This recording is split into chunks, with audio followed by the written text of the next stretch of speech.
Good day, bonjour. Thank you for joining Power Thoughts. This is Zena, and I am here with my friend. I'm going to let him introduce himself. So,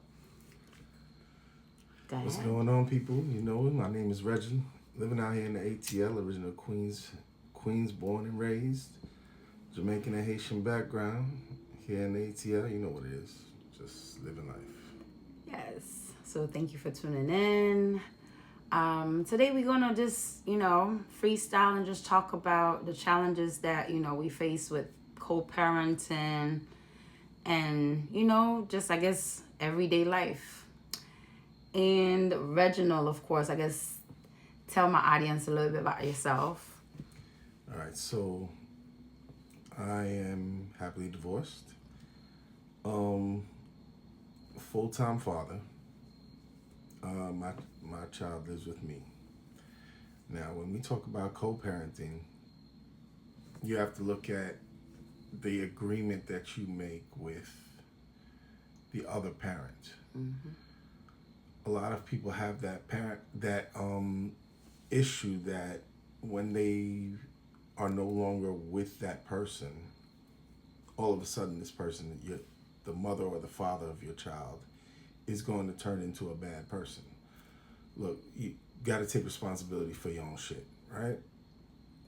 You laid up with that person, you had a child with that person. At some point, you had to trust that that person would have the best interest for your child. Yes.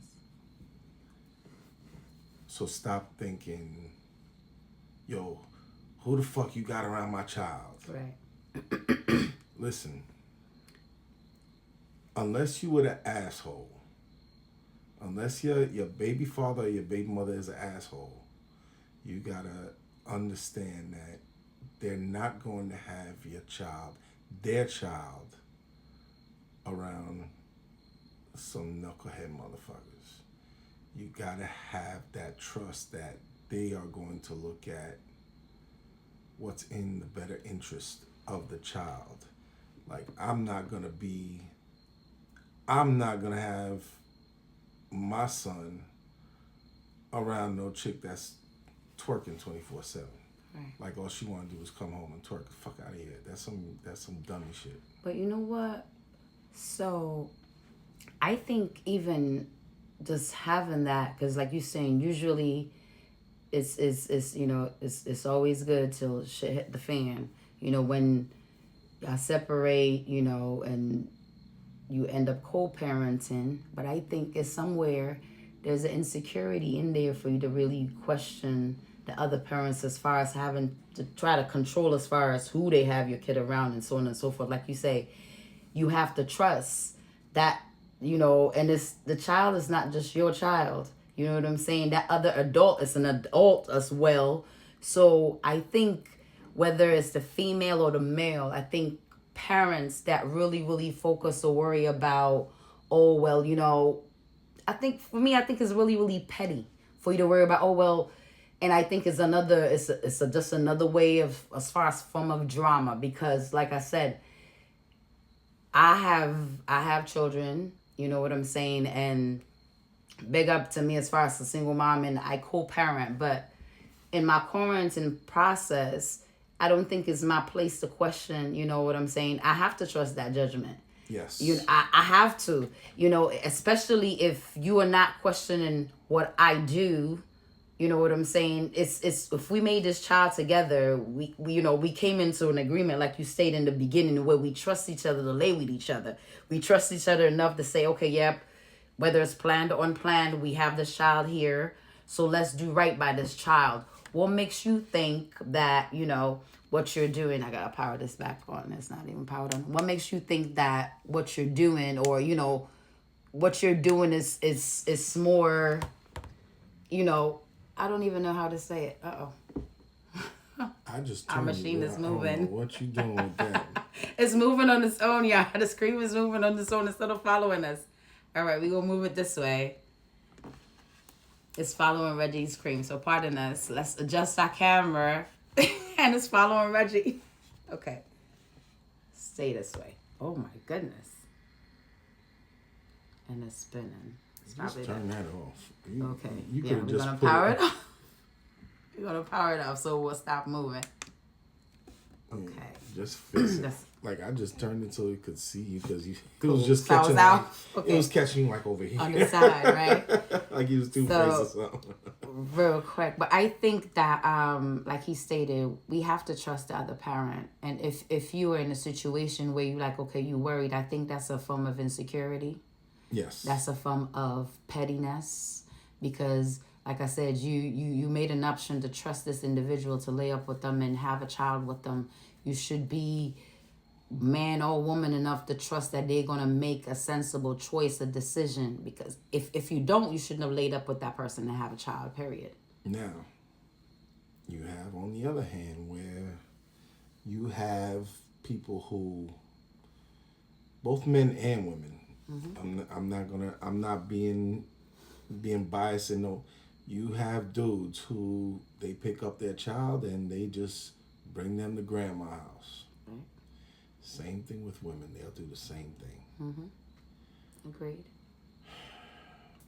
I hate to say this, but it's really none of your business. Where they take the child, right? Yes. Meaning, oh, well, the child's not really spending time with you. You picking them up to take them to drop them off over somebody else's house. So if the agreement, as far as the custody, you may not like what they're doing, but that's not your business. To judge, and that's another form of control. The where you try to control how the child is navigating that, and again, that's a form of insecurity, in my opinion. Especially if you have a court-ordered child support order, whereas whether you're getting them every weekend, every other weekend, or 1 week to the next week, or whatever you have, worry about your time with your child. Right. Make that difference for yourself and your child. Make them know how much you love them, not about how much the other parent is treating them wrong. But that, again, goes back to that individual and their insecurity. Because like he's saying, focus on what you're doing. Why are you worried about what I'm doing over here? If you're doing what you're supposed to be doing, you won't be able to focus on what I'm doing. Really, you know? Now, don't get me wrong. There are times where you do have to address the other parent, right? But in what there's way, a time and a place. Okay. So, for instance, my son come back at me and tell me, look, mommy got me doing this, da-da-da-da-da, and it's really bothering me. I don't like it. Okay. I'll be like, all right, I'll talk to your mother about it. My son don't need to be privy about the words that's being said between him and his mother. Right, because that's an adult. That's right. An adult we conversation. We are trying to get an agreement, and once we come to one, then we include him. But I agree. That's exactly how it should be. I don't like the whole shit about having the child there while you adults having a conversation. Dropping the child off, and at the same time you dropping off the child, you having a full-blown argument in the parking lot of Walmart or wherever the fuck y'all meeting at. Dramatic. For no reason. Some people like drama. My thing is this. I have set the precedence that when my son can come over, he can come over anytime. I don't need no scheduled time by no court judge. He can come over 24/7. Right. What his mother does, that's her business. Right. Because you're securing what you do. Yes. So why would you look elsewhere, right? As far as what she's doing. If my son needs to be dropped off by his mother, I have no problem with her pulling up to the house. I don't care as long as she just calls me like, hey, I'm on the way. Okay. Cool. I don't care if I got a shorty butt naked in the house. You got to go, bitch. You see? So now, once this, because we only got 10 minutes of this clip. So once this cut off, we're going to also continue on a part 2. As far as co-parenting and the challenges that we face. So make sure you join us on a part 2 with Zena and Reggie, where we discuss as far as, again, the challenges that we face as, co-parenting. Thank you.